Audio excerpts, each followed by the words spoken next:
Hey, what's going on, man? We back. About sick of saying we back. How about I'm gonna figure something else out like next episode. But yeah, we here, man, and it's just it feels good to be back. New week, new episode. This episode we're gonna be featuring a really dope trainer that trains right here in Englewood, New Jersey. You know, his name is Alex. He works at Chaos Gym. It's this dude is really inspiring, man. Like, you can tell, like, he went through a lot in his life that could have distracted him from what he was trying to do, and he built himself up, kept himself focused, and it's paying off in a big way, man. He's one of the most popular trainers in the area, and I'm quite sure in the coming years you're going to be seeing him on TV. You're going to be hearing a lot about this dude, man. He just has that thing that a lot of trainers look for, or I should say a lot of people look for, and it's charisma. And, you know, he has a presence about him, and that's something that a lot of people don't have. So, you know, it was great to sit down with him. You know, we're in this place called Cuppy, and we sat down, we had this whole conversation, man. It's pretty dope. And that's pretty much just what this episode is about to be about, man. I don't want to bore you guys too much and go into different rants, but I just want to say, you know, real quickly that, and we're going to be switching it up a little bit right here. I just want to say, you know, as always, thanks for the love and everything. I appreciate everyone supporting, but the numbers have been really good, and I'm really appreciative about that. And it's just that when you start out in this business, you're doing this, you got so many distractions. You know, I see what's going on in the world. I see the levels of you know, political correctness and people trying to cancel people, cancel culture, and all that kind of stuff. And I see everything that's going on in this world as far as the internet goes and how crazy it can be. And for people to take the time out to listen to this podcast, maybe get some insight on a different way of living, or just an insight on what's going on out here that isn't just, you know, whatever celebrity's doing or whatever this person's doing. I really appreciate that, because these days I think that's people are getting so caught up in whatever the shade room, all these different outlets are just posting about these different celebrities. They're beginning to live their lives through that, and forgetting that there's other people living their lives that are just as inspiring. They just don't have the biggest platforms. And I really appreciate everybody who has taken the time out to really listen to the show, man. I try to put my hard work and my time into every show, and I really try to, like, build with everybody I talk to on the show. And the fact that I've been able to, over these past few months, I would just say, you know, I'm getting close to a year on this thing. And although I don't have, like, you know, 50-something episodes in a year or some crazy number, I really appreciate everything that I've been able to do. I really appreciate all the people I've been able to talk to. And, you know, we're getting there, man. It's a process. It just don't happen overnight. And I just keep working. And I just want to say that I appreciate everybody taking that time out to really look at this and do that, man. It means a lot. And, you know, sorry this is taking a little it's taking a little bit minute to go through. I don't want to go through some long ass rant, but for real talk, man, I'm really excited about what 2019 will bring. I'm just excited about everything that is about to happen. And I hope that you guys that are listening to this will be on that ride, man. I hope that you guys continue to subscribe. Hope you continue to show support. There's going to be some more things happening I can't even talk about yet, but let's just say we got to be out there real hard, man. I'm about to be out there really, really doing this as big as I can, man. And I just appreciate everybody, man. So stay on the lookout. A lot of things coming, a lot of new things coming in the new year. And stay tuned to this episode, man. It might help. It might help you change your diet, change the way you're living. It might grow your mind as well to see somebody else out really doing it. And he has a very lax way of just letting you know, like, hey, you think you know, but you don't know everything. Listen to what I'm saying. So on that note, man, hope you guys enjoy my man Alex, man, and I gotta get to doing some other things. Otherwise, you guys take care, be safe, and thanks for checking out this episode. Peace.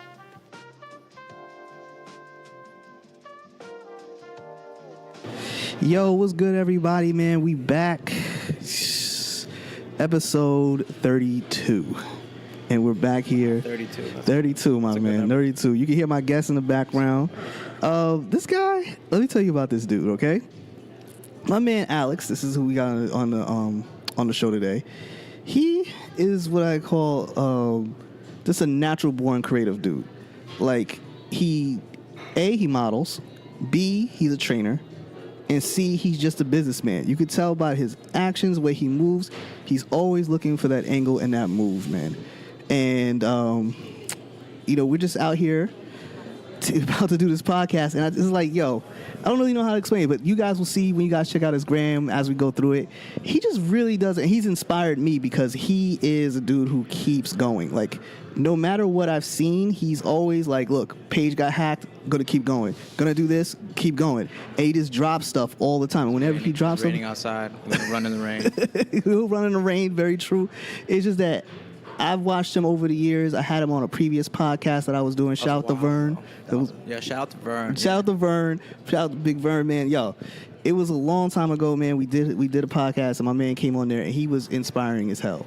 And today I wanted to have him back on there to see where he's at, like right now, what's going on with his life these days, and how he's hanging out in this scene of where Instagram has become very, very big when it comes to athletics, training, people getting into the gym, inspiring people, and how it's changed his life and how things have really picked up for him and moved.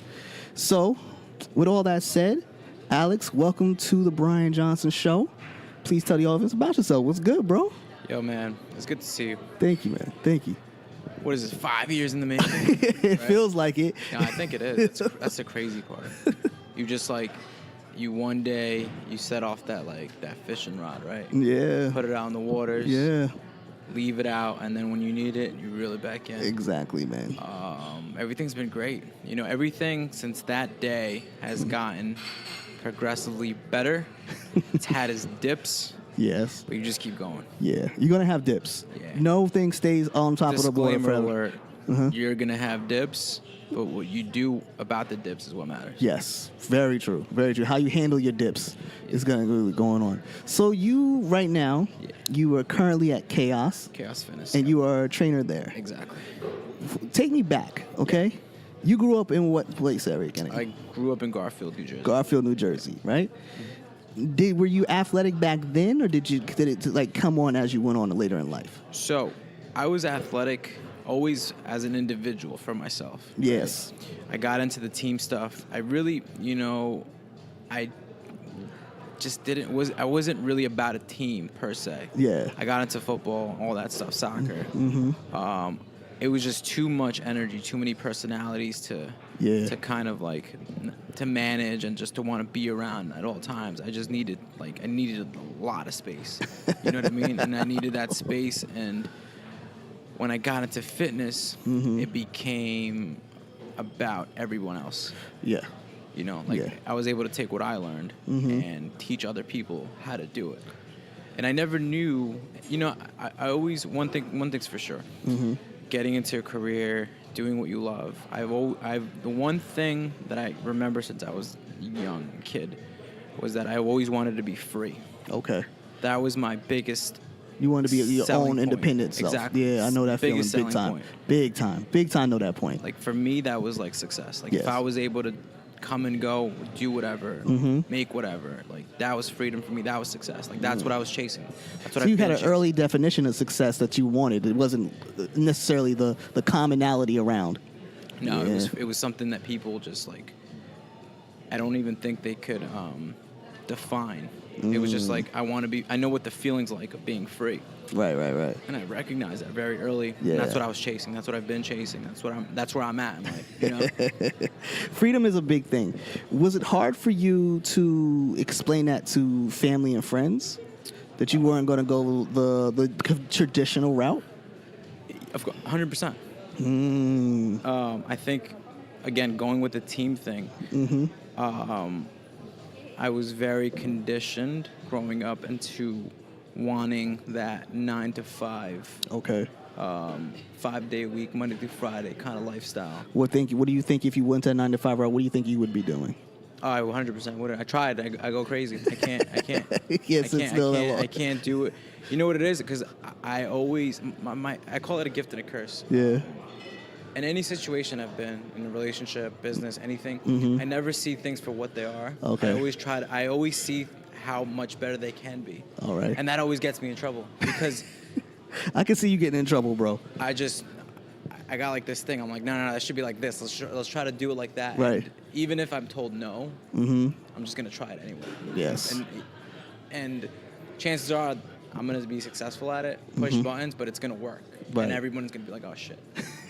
Maybe we should have just listened. It's never easy to go the opposite route. Yeah. Now, I don't know what your ethnic background is. Exactly. Mexican. Full Mexican. Yeah.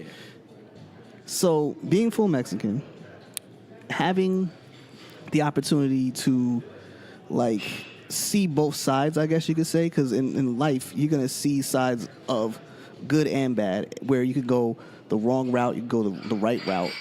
Did your mom, dad, family be like, yo, you can't be doing this. You got to go do this, bro? Yeah. I heard it.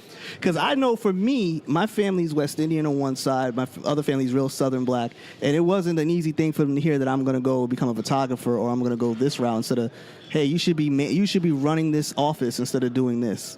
It wasn't easy for them to hear that shit, you know? I believe so, and I completely, agree and relate to that. Yeah. For such a long time, I had to more or less bite my tongue. Yeah. There was moments where I've heard, oh no, it's never gonna work. From my immediate family, or like, oh, you're never gonna be successful. You're not gonna be this and that. Mm-hmm. And what I got from that is that I was doing exactly right for myself. Yes. Because I knew that by everyone in my immediate family telling me it wasn't going to work, it was going to work. Only because I was so stubborn that I'm like, you know what? Yeah. Just for saying that, I'm going to make you swallow your words. Yes. And then I just bit my tongue for like, I held it out. You had that strong pride in you, bro. That's like, gotta have that, bro, if you're going to do that shit. Yeah, and I was just like, all right, whatever. We'll see you in a year. Give me a couple months. And was the homies on board? Yeah, the homies was down. I mean, I'm always around like open-minded people. That's good. So even if there was a little bit of criticism or like closed-mindedness, it was never to the point where like just shot down my idea. I was just like, okay, you feel that way, I'm happy. You feel that way, but that's not. It never. The only time that it progressively got a little bit of like in my head was with any like relationship that I've had, like intimate relationship. That's the only time I can say, like I can honestly say as a man that I kind of listened to someone else. Like that's the only time. Like I still have not met somebody that could tell me what to do. That's the funny part. Like it's difficult when you're in a relationship and you start on an independent level, and you go out and do your own thing. It's never easy, especially in a relationship dealing with the opposite sex, because they have their own ideas of what you should be doing and where we should be and get a place. Where you should be. Like I'm just like, when that we comes in, I'm like, you speak French now? We. It's we stuff. Yeah. I just got to know you last week. The fuck you mean we? Did you ever come across where you got into the training? Did that your relationship got kind of compromised by it? Like, oh, 1,000,000%. and we have a lot of really awesome young guys at the gym. Yeah. Chaos. We have a great intern program, and throughout the years, we get into this almost method of mentoring the young guys that are coming in to train and become trainers. And it's funny, there's the professional advice you give them, and then I give them that like, yo, you're with your girl right now. I'm gonna tell you right now, she's probably gonna want to break up with you. So just be aware of what's gonna go on, just because of what I went through. Right. I was with my girl when I first became a trainer, and the topic of conversation always seemed to be insecurities. I was around a lot of women. Yeah. Very professional setting. But when you're dealing with, people that are insecure, quote unquote, it's very hard to handle and maneuver that. Was the person you were with at that time athletic? Do you feel like you guys should, if she was a trainer and you were a trainer, do you think it could have worked? Yeah. But even then, I feel like I look back and I see as a man where I necessarily didn't make her feel the safest. Well, that happens, bro. How old were you, if I may ask, when that was happening?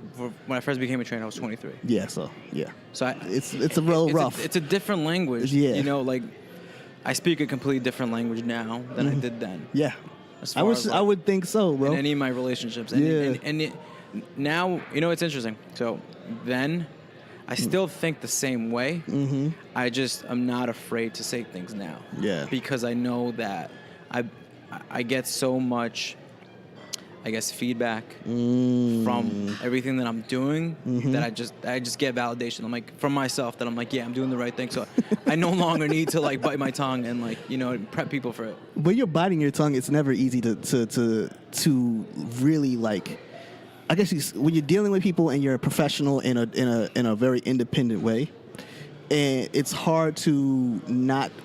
Like, I guess to bite your tongue because you're so used to, like, look, this is what it is. Exactly. You're very forceful because you have to be, because you're your own boss. You got to be direct. You got to be direct with people. When you're dealing with someone in a relationship and it's very hard to be direct with them like that because you're like, you don't want to hurt them. Exactly. So you got to be very cautious about what you're saying. You got to speak a different language. How was it when you were 23 starting out in the training business? As a new trainer, how did you start getting clients? How did that start out first? You know, it's interesting. How I used to think of myself then has completely come back now.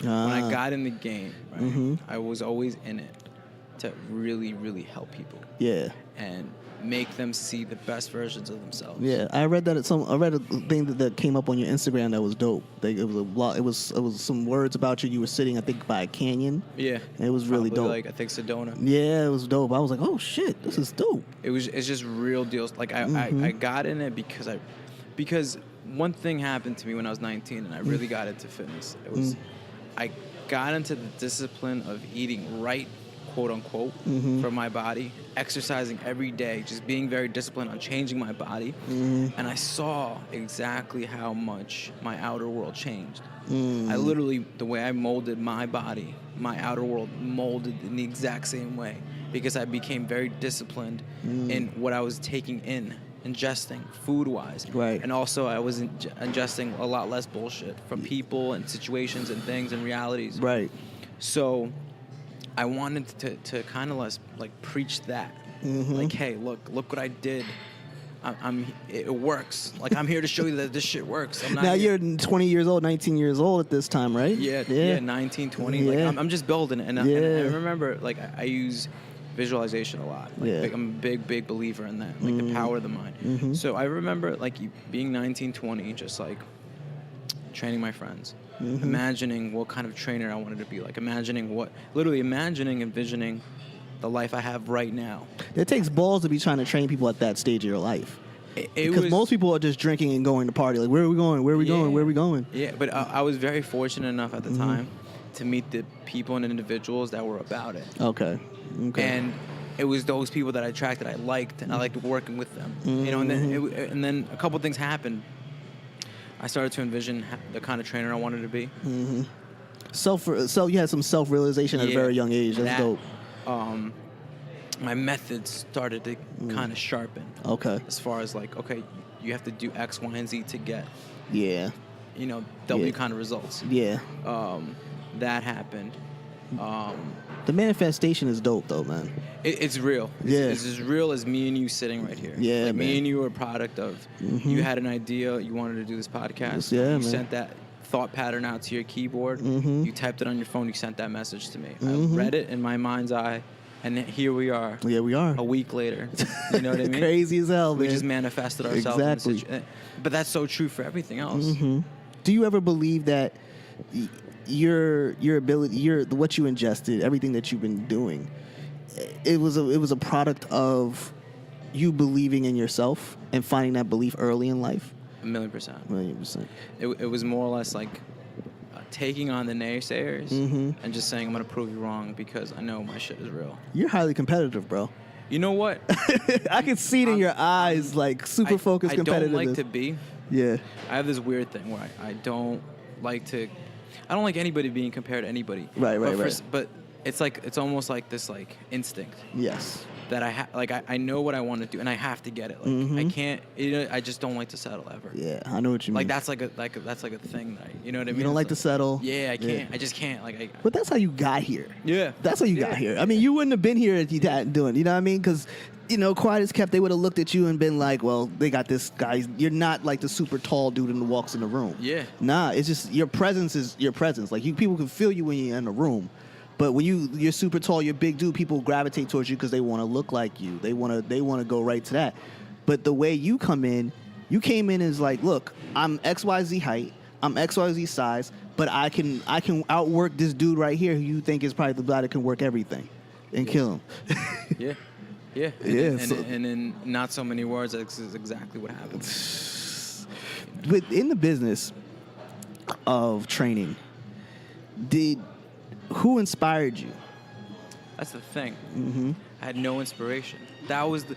Hold on. Yeah, You work in a gym with full of people who are inspirational, man. No. When I was getting into the game, young age, there was no one I wanted to be like. There was no athlete I wanted to be like. There was no celebrity I wanted to be like, aspired to. So I wanted to fill that gap. Right. Because I knew there was thousands of people like me that felt the same way, that they couldn't relate to somebody. Yes. And that's all I ever wanted to be, someone people could relate to, because this shit is real. Shit is so real. You know man. what I mean? Shit is so real. And I wanted people to know, like, hey, you're gonna go through some shit, but that same shit is gonna make you who you are twice as strong. Right.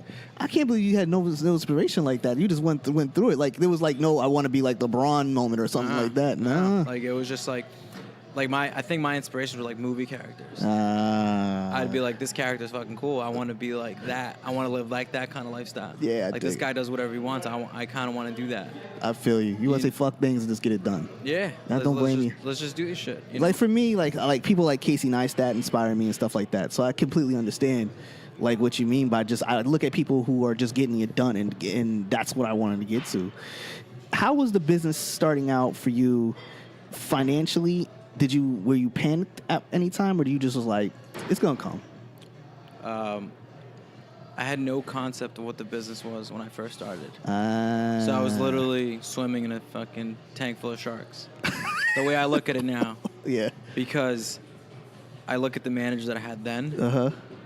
And no one, this is the thing, no one really assisted me in the business. It was always like, oh, well, we need to do this. Well, this guy will do it. That kind of a thing. But now that I look at it, how much I was making then compared to now, it was literally, I was sitting in a tank full of sharks. You were just fucking chum. Yeah. And then you was slinging around in the water. You know what it was? I was able to swim in that. Okay. And I was able to hold my weight. But then it was through that experience of not having any experience that gave me all the experience I needed. Sometimes that's the best way to learn. Some people learn better like that. Just throw you to the water and swim back, B. That's all I was doing, have been doing. And like it's interesting because the system doesn't really change. Right. The system's always the system in place. The system is there to either teach you or you will get fucked. Yeah.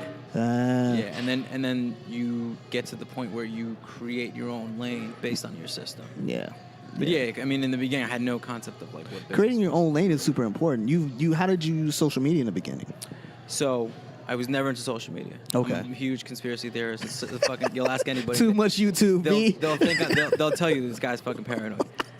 I was never into it. Deleted my Facebook after like high school. Instagram, barely had it. Because it would just get me in trouble with with my relationship. It would just I wouldn't even do anything. I'm like, I couldn't have a picture up because X, Y, and Z girl. Oh, why is she comment? Why is she DMing you? That's like, too much. That's too much for a young man, bro. I don't fucking know, man. I'm just good. And then, so fast forward. Yeah. 2013, no social media, nothing. I was just in it, right? Fast forward, I ended up going to California for a month after my brother passed away. Yes.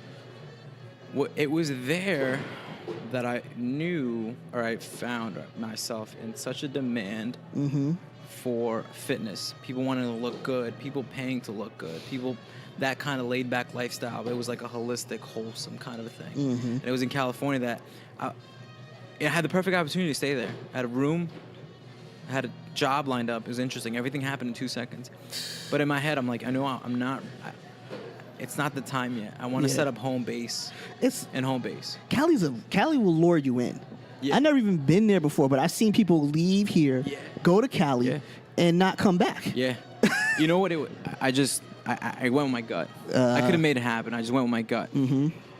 So then it's interesting. I always tell the same story.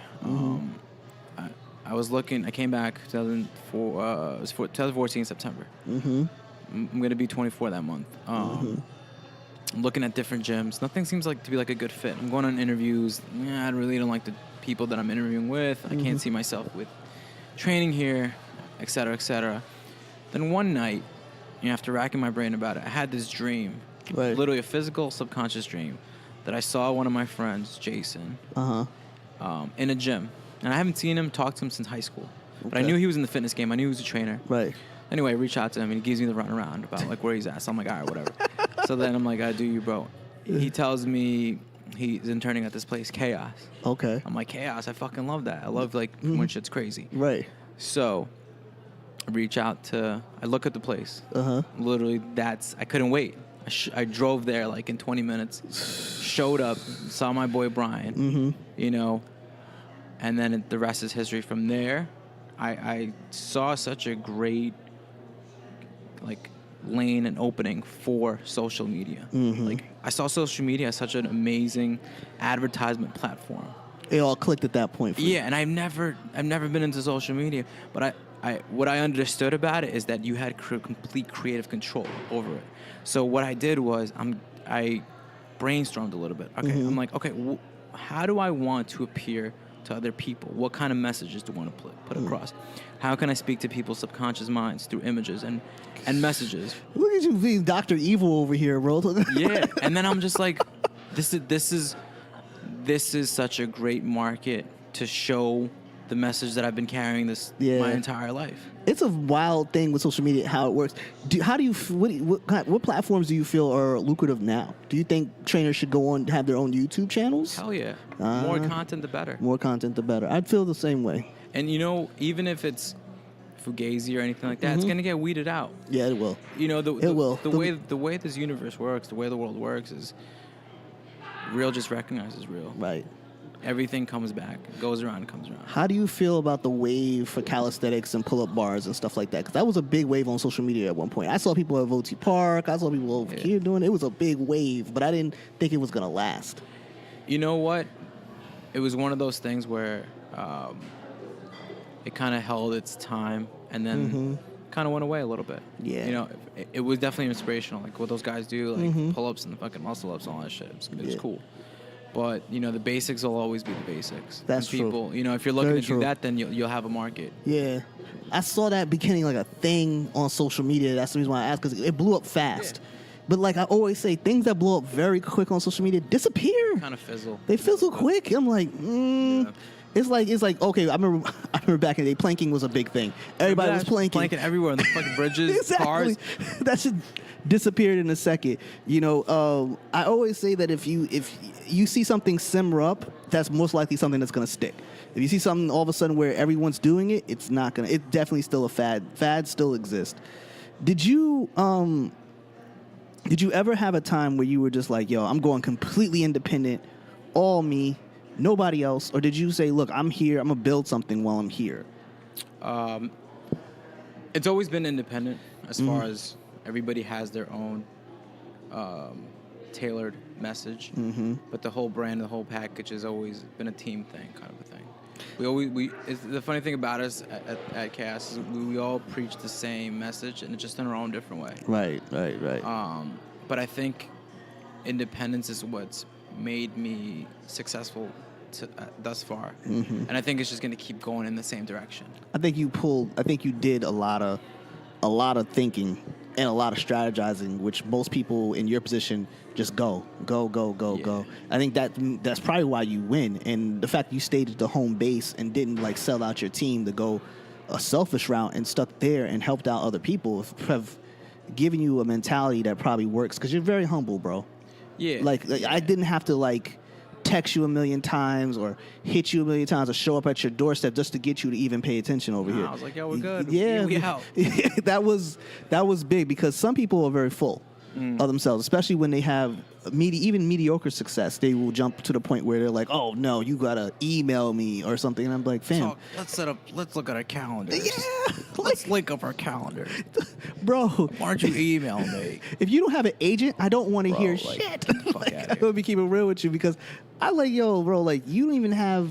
I've seen people with thousands of followers, and they can't even get past 50 likes on their pictures, and I'll be looking like, "Yo, fam, you can't even talk to me about this. This is a little legit right now, man." Yeah, man. Do you ever find yourself dealing with high-strung people who think they're the ish because they're in the gym and they're working out all the time, and you're just like, "Yo, fam, slow your roll, bro." So that's happened before. Mm-hmm. And then two things have happened. I just call them out on it, like, "Yo, it's not that serious." Yeah. And then they get to the level where like, "Oh shit, like, okay, nobody's ever talked to me that way." So like, all right, so I'll stop. And then I always approach things from a very like humanistic angle. Yes. Like I'm just gonna talk to you like a person. Yeah. Like I'm not with the shit. I don't care what you drive. I don't care what you do. Do you get a lot of people driving some high-end cars and Hell yeah. swear to the shit? Oh wow. Not swear this shit. Everybody, you know, that's the beauty of it. Like, you always attract what you are. Yes, you will. You attract assholes. Yeah. Truth be told. I just very fortunate enough to just attract very low key, humble individuals. Right.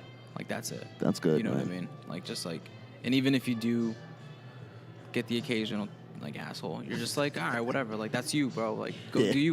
Not, just because you're gonna be that way doesn't mean like I have to react. And where you're located, you have tons of people with money. Yeah. And Chaos is located right there in Inglewood. It's a good amount of people that are going to come in that are either really, really, really, really high or they're really, really low and they're trying to get to that high point.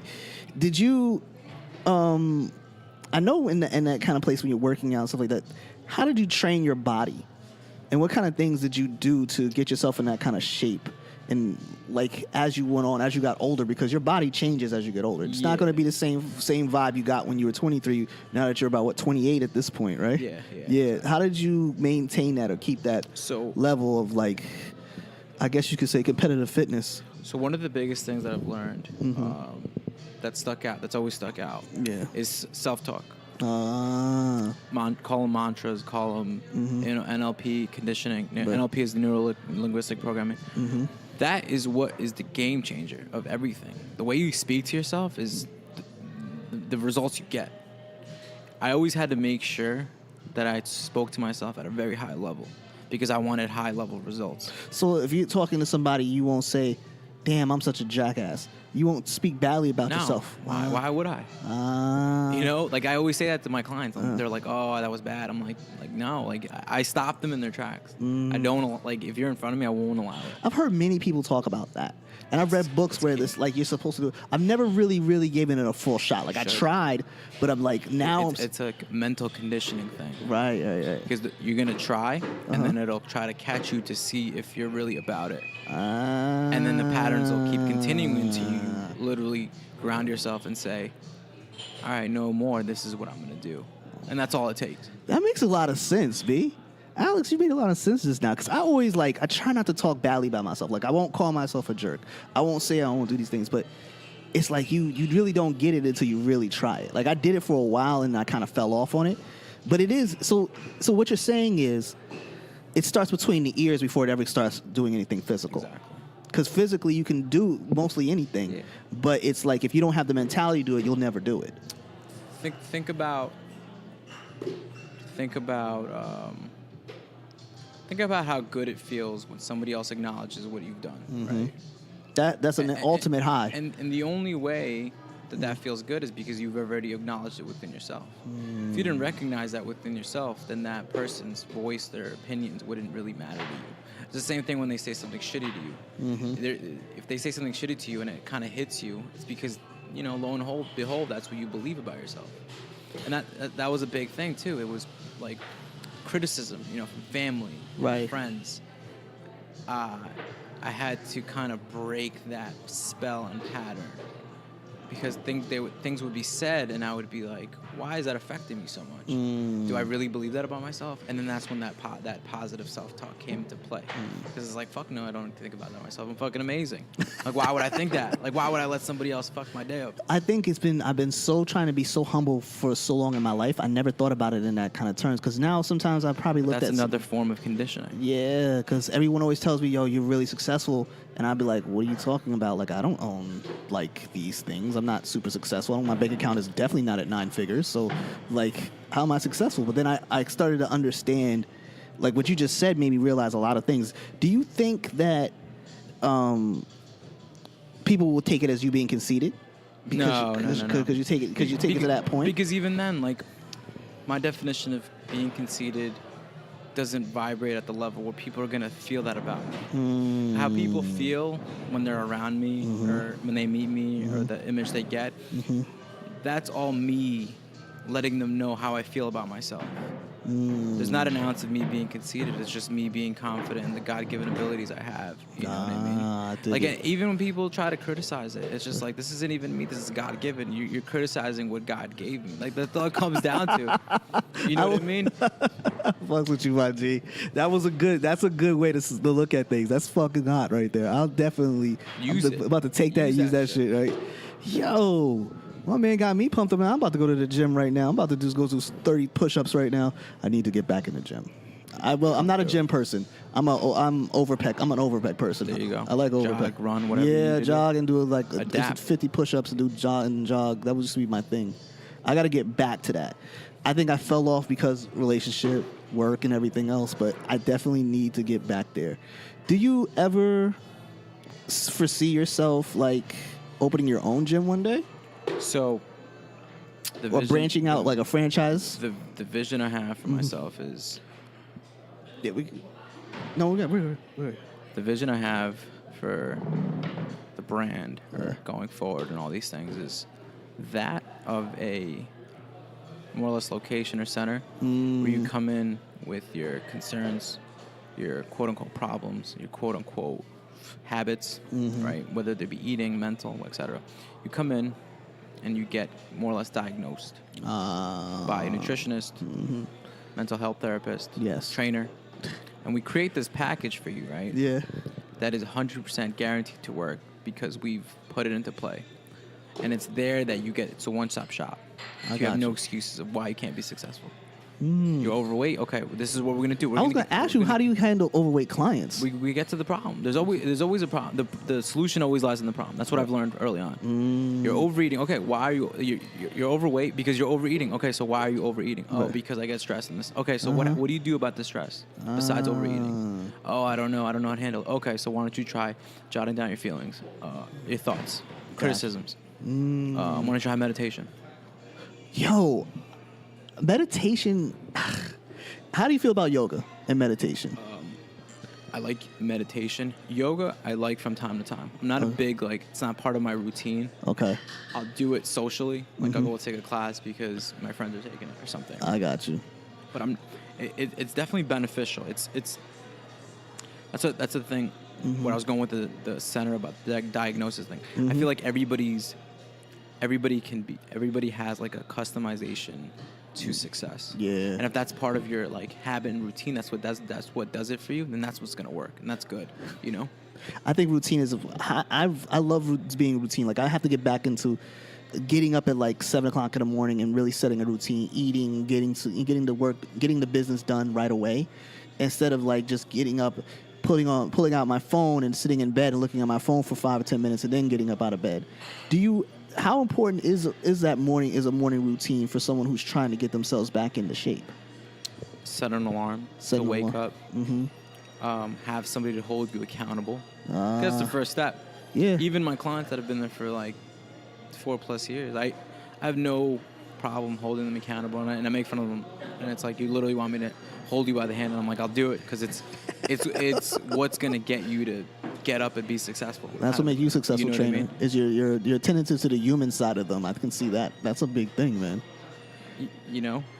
But it's just ability to empathize with every single person they come across. Yeah. And just to direct them in the exact kind of direction they need to be in. Give them like a breakdown. All right, you should be doing this.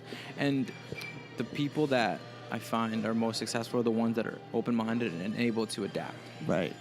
Do you ever think that, being that you want to deal with open-minded people, what are some of the closed-minded clients that you've met that just want to do this and they think they can just pay you a bunch of money and get them past it? I tell them from the get-go. Yeah. That's what you want to do. Okay, we'll take that route. It's gonna be 3 times as hard for you, but hey, it's your time, your money. Get screwed. Yeah, basically. Not even you're screwed, but I just let them know what they're getting themselves into. I'm like, there's no way around it. Like, this is what's gonna happen. Right. And then it's interesting because I'll explain it to them, and then a week later, they'll be like, okay, well, how do I change my eating? And then I'm like, okay, step into my office. What's the first thing we should do? How do you feel about like the keto diets, veganism? What else is there? There's the paleo diet. Intermittent fasting. Yeah, intermittent fasting. I think, there's a good book, Eat for Your Blood Type. I think if you can do that, that'll streamline you where you need to be. Okay. But then there's the. I've heard about this because through Joe Rogan's podcast. That's one of my favorite podcasts I listen to. But that's completely that's going back to everybody has that customization to be successful. Right. I think, it's all about intention. I think under the best circumstances, veganism is great. Paleo, keto is all good. Right. If you can handle it, if you could change your lifestyle towards it, It all depends. Like, how do you feel about the no sugar, like really going hard, like knocking out and going no sugar, going sugarless? If you're the type of person that's going to be that disciplined and has to be that black and white, then go for it. But if you're not and you want to live a normal life, like quote unquote, and you're telling me that your family eats every Sunday for dinner, that's not gonna lead you anywhere. But you're gonna be miserable. Yeah. So you have to more or less tweak it and adjust it for your lifestyle. Do you ever tell people to start with meal plans? Yeah, I always get everybody to write me a 7-day diary of what they're eating. And it's there that I'm able to diagnose more or less what they have to cut out, when they have to bring in. And it's right there that we find the habits of what's going on. It can tell you, a person's diet can tell you a lot about who they are, what they're about. I have them write down what time they're eating, what they're eating. Yeah. What they're eating. You know what I mean? Like every single thing I want to know. Yeah. And what time. And who are you eating it with? Because it all depends on somebody else. I might start doing that. Like, who are you eating it with? Who's around? Because 9 times out of 10, I'll get a client. They'll be like, "Oh, my husband was like teasing me with this donut." They were like, "Come on, just eat it." And then I'm like, "You gotta let them know that you're spending your time and money. Like, don't fuck with you like." Got a Krispy Kreme donut right in front of you. Like, here. Take it. Oh, no, you can't have it. Yeah. No. What's that commercial where the guy had $1 in front of the girl and he kept going it back like, oh, no, you don't get it. Like that kind of shit. I can see that happening. Yeah. Do you ever meet the, speaking of housewives and stuff, like, have you ever come across a jealous husband before? Yeah. What? It's interesting, but even then I kind of can like sniff it out, I want to say. I got you. And even if that's the situation, I just approach them in a very neutral way and say, "Hey, my name's Alex. Come in for a workout if you want." I'm very open. Right. So they know and understand. There's no funny shit going on. Yeah, people. Because it's like real professional. Yeah. And then like you just disarm them a little bit because it's a man's ego is his greatest weapon and his worst enemy. It is the most fragile thing in the world, man. Oh yeah, and that shit is just we're conditioned to think that way. But it's like. Sometimes that works, sometimes it doesn't. Hey, you ever come across in the gym where you got the guy who says I can outlift everybody? You know what? We've been very thankful that even if that's a situation, it's always in like a funny way. Okay. It's always just in a funny, like lighthearted way. I've seen it happen at the gym, and I'm like, yo, this dude's like.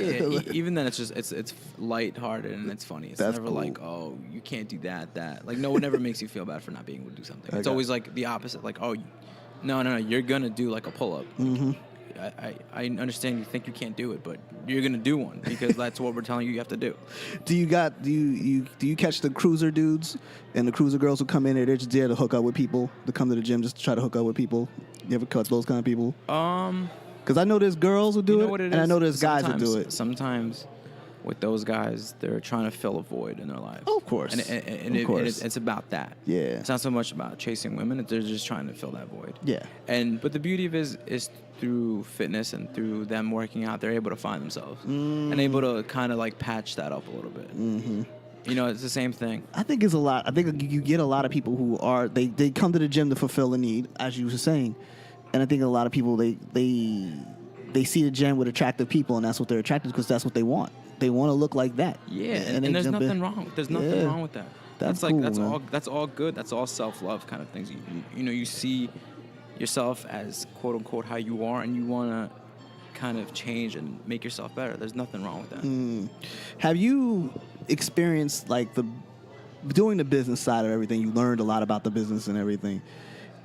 How has it changed since you started? It's been it's been it. It's back to basics, baby. You know what I mean? Like all the CrossFit fad is done. Yeah, that was a big thing. I forgot all about CrossFit. Like that was a huge thing. People just getting hurt, man. Yeah, what is that about? That's all done. What else? It's just back to where it needs to be. People are more or less aware that strength training is what works. Right. Dieting is what works. Yeah. And everything else in between is going to be there, but that's what's going to be around. Mm-hmm.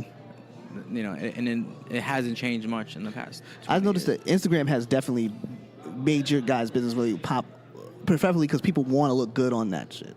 Yeah. And they come to that gym, they want to look good. Do you ever deal with the person who is... You kind of sniff out like this person's like clinically depressed. It's time you need to go and see a psychologist. I think a lot of it has to do with like a chemical imbalance in their stomach, and a lot of it has to do with what they're eating. And I drink kombucha and a bunch of other things. Yeah, the probiotic stuff. Same. Yeah. And even the individuals that you can kind of tell there's something, you know, they're missing or like they feel it off. Yeah. They find themselves through working out. That becomes their like. Not even I want to say crutch, but that becomes their new way of being. Oh, okay. And it's awesome to see. Right. You know what I mean? But I've never come across someone where I'm just like, whoa, this person, like, you should go see like a therapist or something. You know? Granted, for other reasons, but never for like depression. I got you. How's the impact on your business been with the homies, like with the friends and stuff like that? How's that dynamic changed? Have you lost friends? Have you gained friends? How's it worked for you? Gained, definitely. Gained, yeah. I would think so. Gained. You just become closer with the people that have the same vision as you. You know, I'm not really one of those to think, oh, you're gonna be like the sixth person around the five people you're around, kind of a thing. I just believe that it's hard to be around people who don't have the same goals as you. It's very hard. And it is super hard. Some people don't get it. There's nothing wrong with that. No. But that's just the way.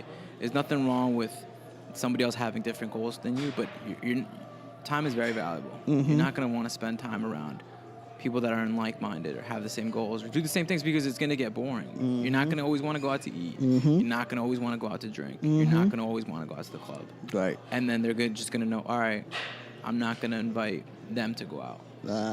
And then it's just like it's peace for everybody. Yeah. You know? Yeah. I've noticed that when you begin to get into an independent film, if you're not around people who are doing it, they don't uplift you. They don't get it, so they're not gonna really push your brand or help you in any kind of way because they kind of see it as you just doing something and you'll get over it and go do something more traditional. Yeah. In this, you know, one thing I've noticed about guys who are trainers and everything, they take their job very serious, helping out people. They take the job very serious. What are the more, you know, funnier situations that you've been in? You know, being that you've been in this business for quite a while now. Have you ever run across a line and you're like, I don't even know what to do. Like this is just comical at this point. I guess when like there's a fine line between like infatuation, like a client gets infatuated with you and they don't know that there's like a line.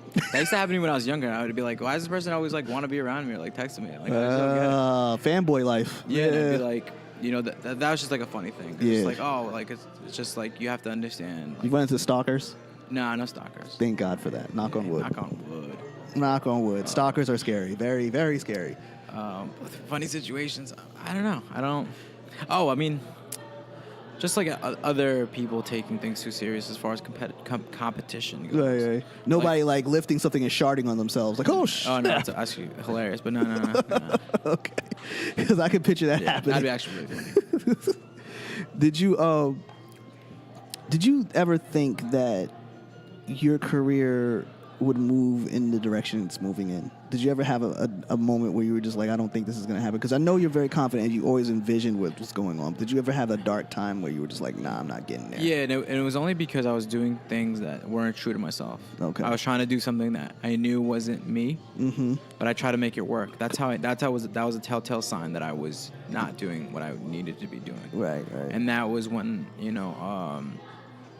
I stopped vying into the belief that, you're able to manifest your own body, you're able to manifest your own dreams, your goals. When I stopped believing that in that for like a split second, that's when that happened. Because that's not, I think in my character, I just can't do that. Yeah. Like I just know too much about that specific kind of topic to ignore it.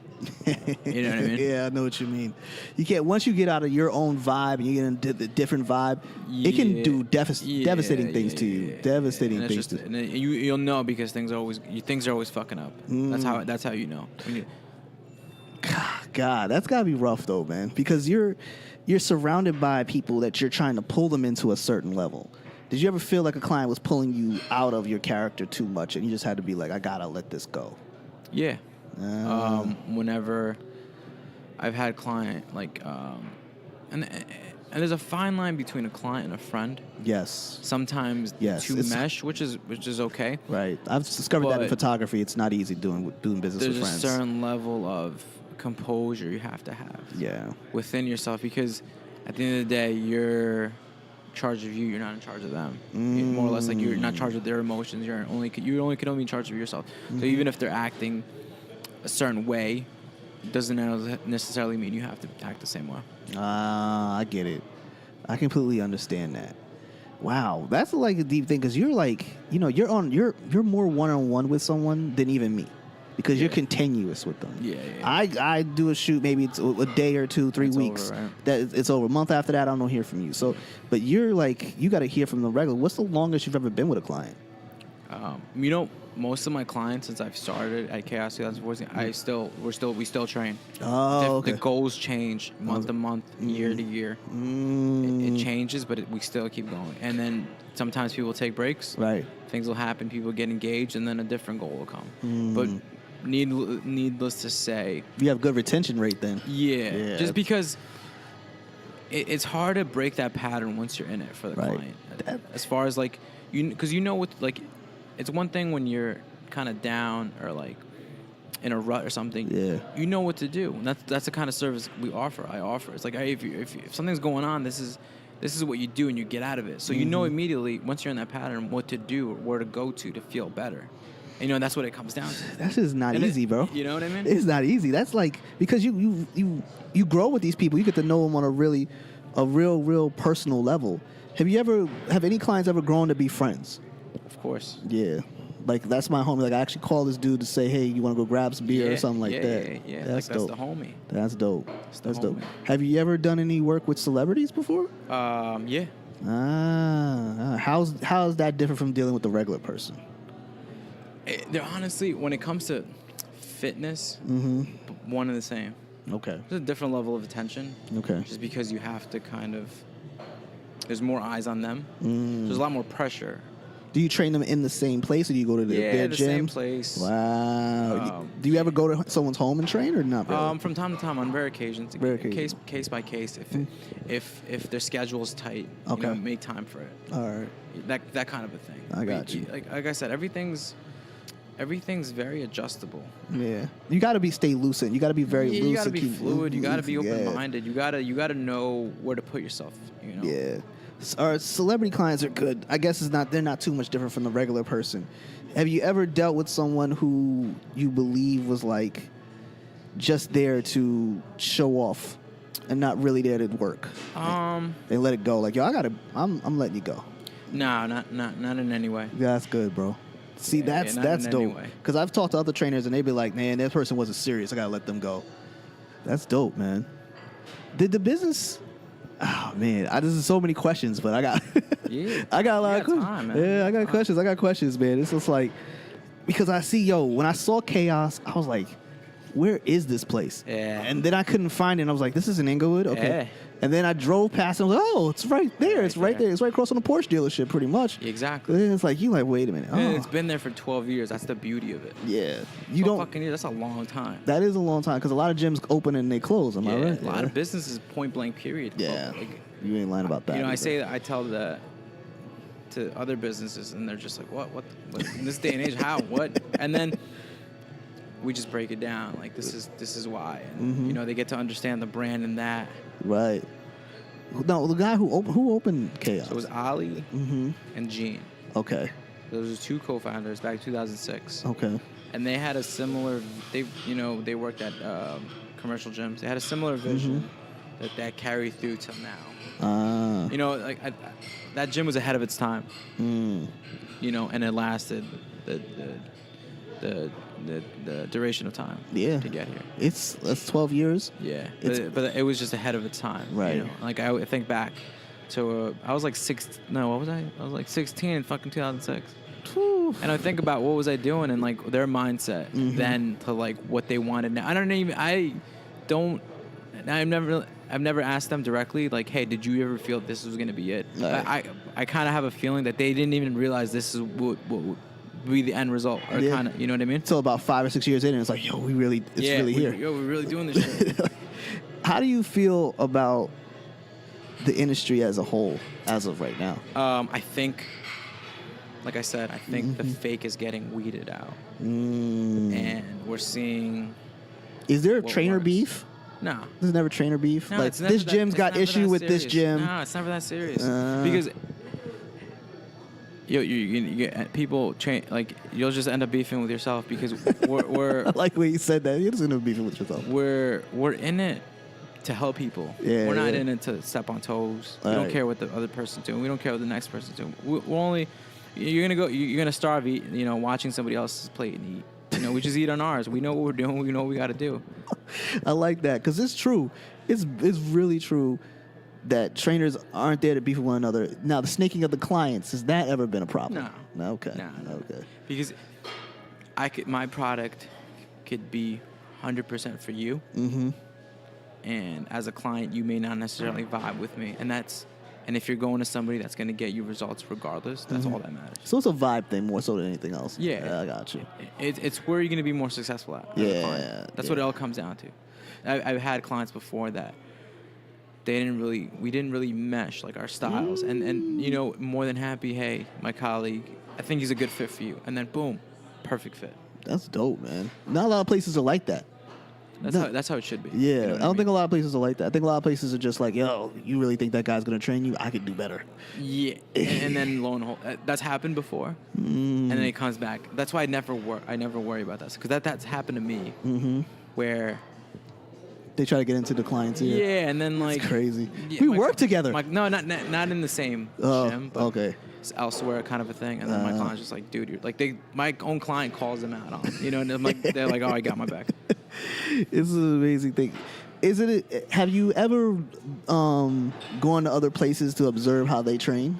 Nah. Nah, you stuck with your own stuff. Yeah, I dig it. Because I always wonder, like, do you go to fitness? Do you go to your own fitness classes to maybe learn from someone else something that you want to add to your repertoire? When I go to a class, I'm just a student. I'm observing how their style of doing is. You know, it's interesting. I really got into, like, I'm getting into like these treadmill classes. Treadmill classes. It's pretty interesting. Like when I first heard about it, I'm like, because you got me over here like, Yeah. what treadmill? so my mind was like, wait, I gotta see how they're selling this. Yeah. I gotta see how they're presenting this package. Yeah. And I'm like, I gotta see how somebody's has a facility and they're telling you, all right, for 45 minutes, we're gonna put music on. You guys are an instructor and you're gonna run intervals. And I'm like, I gotta see this for myself. What's that biking class they have? Spin class? Yeah, The spin class. I never got into the spin. No, Like, me I couldn't neither. do it. But the Neither. treadmill thing, it's not bad. It's not. It needs like the same thing. The gift and the curse. It needs a little tweaking. Yeah. but it's not bad. And when I go there, I'm not there to like tell the instructor what to do. I'm just, if they want to tell me that I need to do something faster, or need to change my pace, I'm fucking listening. You know what I mean? Do you run? Is running cardio a big thing, or are you just more so just lifting and strength? Intervals. Intervals. Okay. Yeah, I like to. Like now, I'm doing it because it just feels good at the end of the day. It does feel good to move your body at that. Let's call it runner's high. Runner's high, something like that, right? Yeah. It just feels good. It does. I've been doing it for the past like couple weeks. Yeah. And I think I'm gonna do it for the next couple weeks until like springtime or something, and then I'll run in the track or something. Yeah. But that's always fun, to change that up a little bit. Have you ever like thought about like getting attached to like fitness brands and stuff like that? Have you ever thought about doing that kind of stuff? I think it's interesting. I think where I'm heading towards and where we're at the gym as a whole, we're building that up where people are going to want to be attached to us. I got you. Like, Chaos is his own brand to begin with at this point. Yeah, we're just, like I'm saying this in the most humble way. I don't feel the need to go out and want to be a part of anything else but what I already have. And like that's just the truth of how I feel about it. You cultivated this for a long time. Yeah. So I kind of like you're specifically, and I don't mean to toot your own horn, but you literally are your own brand at this point. Yeah. And I think that, you can even see it through your logo. You're your own brand at this point. How do you feel as though that you need to market that now? We're in 2019. The marketing system the ecosystem always changes. Besides social media, how do you feel you should market yourself or market anything at this point, as far as fitness goes? As far as like a trainer, you should do just content. Content. Showing that you're able to teach. So the YouTube thing is important. I get that. YouTube, but showing case by case, showing different types of populations of people that you can change them and change that. I got you. People can relate. You got to be relatable. Yes, you do. I can't be sitting at this like high mountain and like people like I never want people to do that. I sometimes used to watch the videos, motivational videos of dudes on YouTube, and they would be in the gym and they would get like these super bulk and like I can't relate to that. Like arms are like out to here, like 35 inches. I'm like, what the fuck, man? Like I can't even see that happening. Like I don't understand. I guess people get caught up in that. That's a beautiful thing, but I understand what you're saying. I can't. The average person can't relate to that. Yeah. They can relate to you. Yeah. Because you're not like, yo, I'm the super buff dude. No, I'm just like you. Yeah. I'm showing you what you can look like. Yeah. If you just stay in shape. Exactly. Staying in shape. And even if you get in much better shape than I am, fuck yeah, that's the way to do it. Let's go. Yeah, you're a product of my creation. There you go. I created this. Just do as I say, not as I do. You know what I mean? Yeah. What are some of the temptations that you found that can throw you off on your diet? Throw you off from your going into what you consider like your straight drinking. Yeah. Not more for me or for clients in general. For both. I feel like the social stuff. Everything in a social setting. Yes. Because it's hard to, and I've experienced this before. It's hard to be that guy that is like at a bar or out and saying, "Oh, I'm not gonna drink tonight." Everyone's like, "What do you mean you're not gonna drink? Just have one drink. Why are you out? How are you gonna have fun?" And for the average person, it's hard to be like, yo, fuck off to somebody else. Because a lot of your friends at that stage, like when you're younger, they're just getting out of college. People are starting to get money and you're around you because they're just out of college. They're for the first time, they're making their first, $45,000 a year. They're getting a little money. With that, And then they like, yo, let's go get a drink and stuff like that. But you're building your own career at that point. Did you ever find the social circles getting a little testy with that?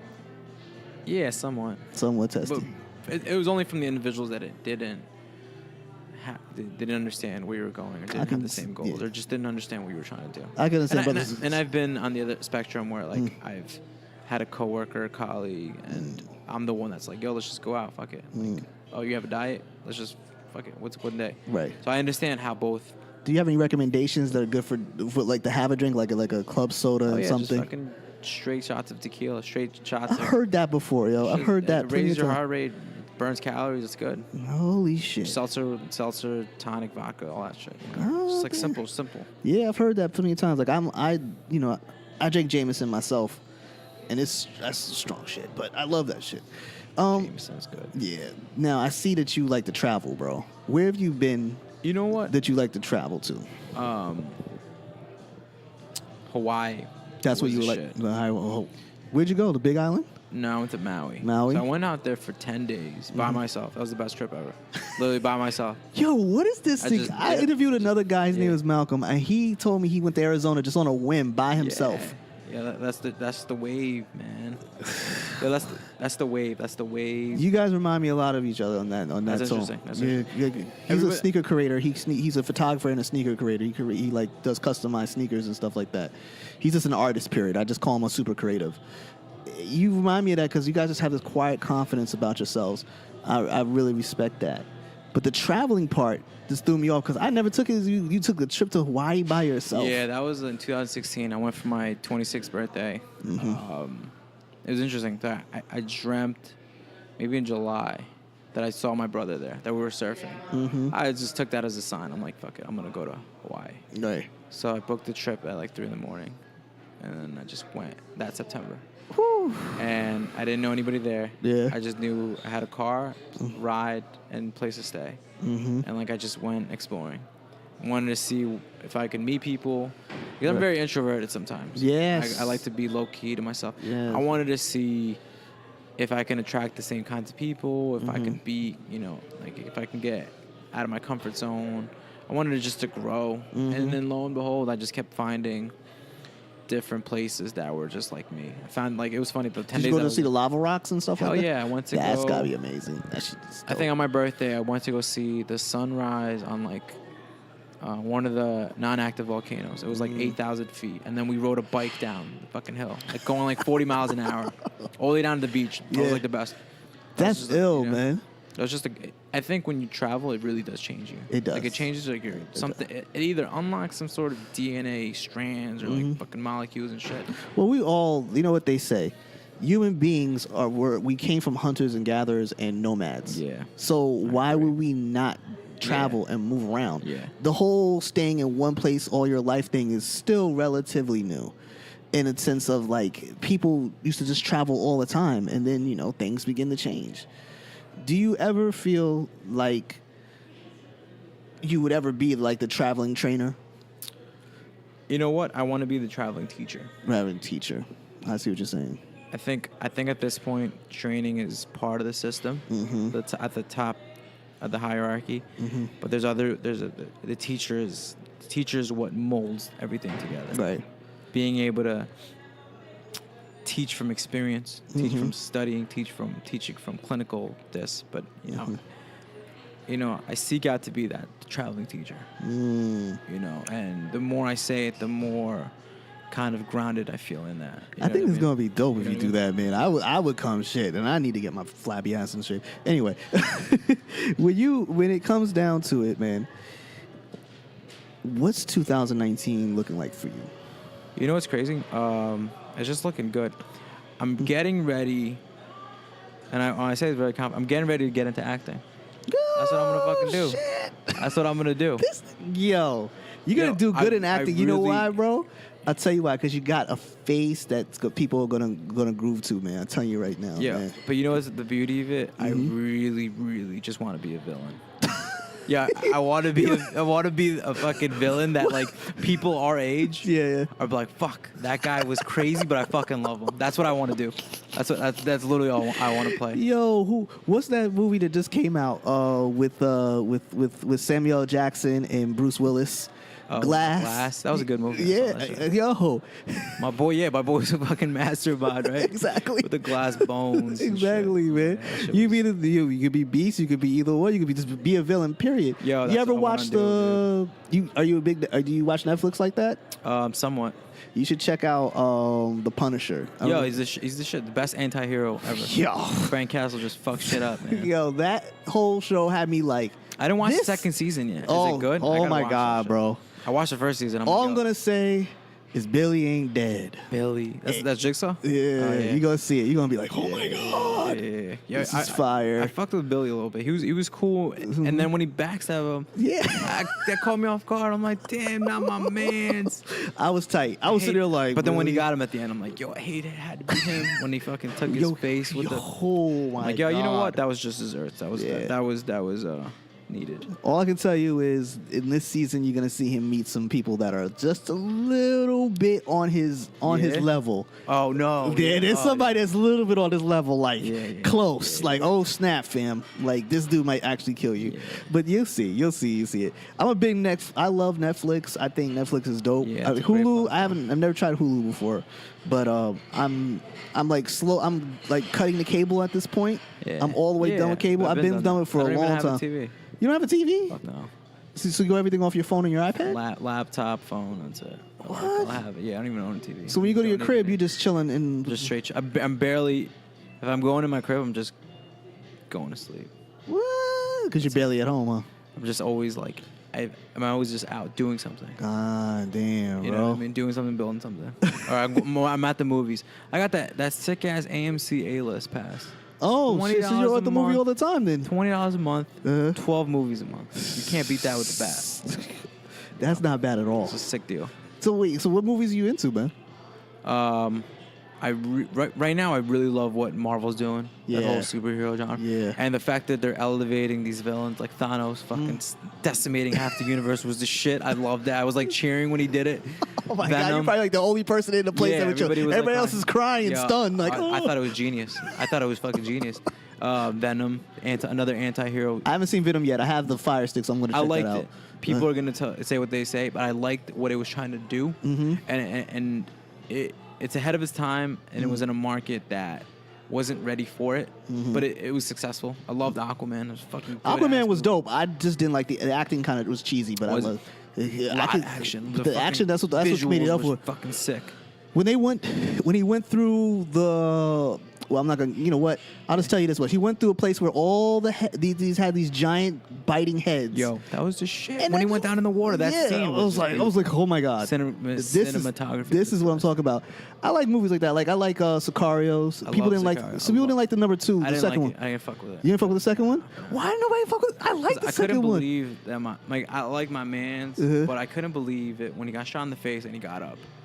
That's what everybody says. Come on. Like, what do you think they're gonna get rid of the genre? Like, come on, man, it's a franchise, bro. I would have been happier if they would have let him. That's it. If he was gone, like that scene, if he was gone, and then whatever after. I really like what's his name. You know what movie I really loved in the past couple of years? The Revenant. Yeah. Fucking love that movie. Yeah, the movie's sick. Sick ass movie, man. Birdman. Same director. Yeah. Really, really good. Like ego, playing with the higher self kind of a thing.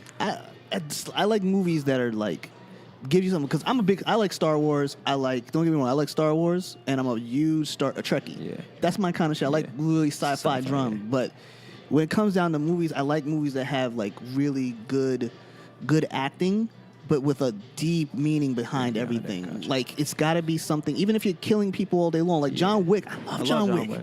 John Wick is like the best dude. Period. Like he just the way everything moves shit, right? And the way it's centered is that's the. And even I love Quentin Tarantino's movies. Quentin Tarantino's movies are dope. That was my favorite director. Well, you can't beat Kill Bill 1, even if you tried. Yeah. Pulp Fiction. Pulp Fiction. You're not gonna get around all those movies, man. That was fucking good. Good. Just good lines, good writing. Yeah, good man. Character development. You like movies that have good character, but they like the cinematography goes with it. Yeah. Everything kind of lines up. Yeah, I always judge a movie based on if I'm buying into that. Acting. Yeah. If I believe it for a second, it's fucking. I'm sold. Good. Outside movie. of that, if I can't fuck with what the acting is, I can't really fuck with it. Yeah. I need because I can't deal with cheesy lines and shit like that. I'm not really with it. So like that's like next time for me that for me is fun. That's like a passion I want to do because I just want to play it. Do you have any homies that want to get into directing and stuff like that?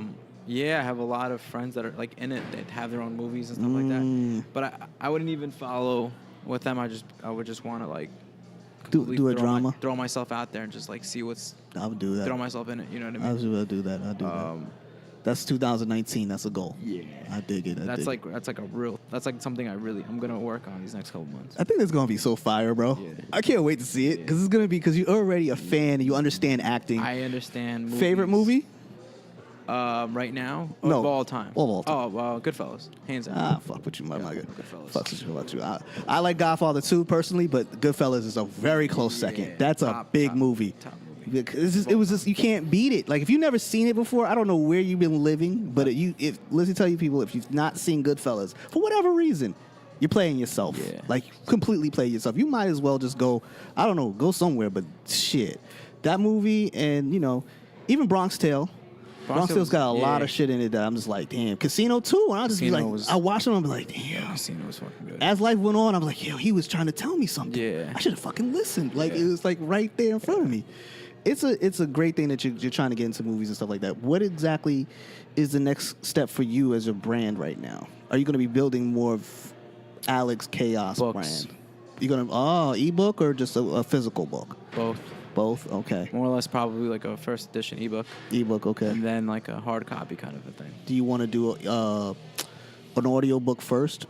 I think so, because I think that's big. I'm gonna go wherever the market is. Yeah. Because it's easier just to tap into and get in there while it's already set up. We gotta talk about that. That's what I do on the side, but we'll talk about that on a later date. Yeah. But that's right now in the next couple months. That's what I want to work on. That's gonna be that fun, and like just like little workshops here and there. And I teach a lot. Like I also do energy work, something called Reiki. Right? Completely energy clearing, cleansing, removing things. Just a little bit of that, teaching that. You know, like the teacher thing is coming into play. All right, this is big, man. So, all right, brother. Well, we can get up out of here, man. Yo, first and foremost, though, I want to say thank you for coming on the show, bro. I appreciate that. And anytime. That shit's fun. It's always fun. It's always fun to talk shit. Like, yes, man. You know what I mean? The shit. And I want to also say, man, good luck with everything that you got going on. I appreciate you being so genuine about it. Humble, yeah, you know what I mean? Yeah, man. Like this is big for me because you know what I mean. People who aren't like on the other creative side of things, where they're not like, oh, I got 100 different things going on. Let me put you on your podcast.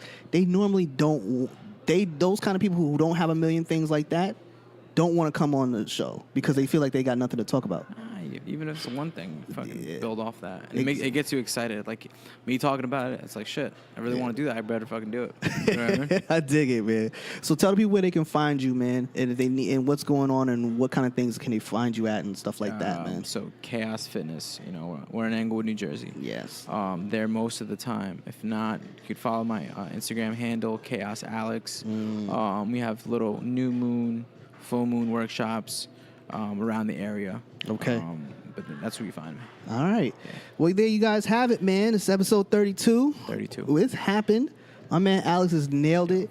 And you guys got his Instagram. You guys go out there and follow him, man. And thanks again, before I go, thanks again for all the support you guys have been throwing my way. I really appreciate that, man. And I will catch you guys next week with a new show. Thank you. Yes. A million just grateful. A million gratefuls, because you know what Thankful. happened? I started this podcast with just hoping that people would pay attention and trying to be comical and have fun. And now it's turned into a really life-changing experience for myself. So, because it's all about the intention. Baby. Thank you, brother. I'm going to hit you guys later, man. Thank you guys. I'm out.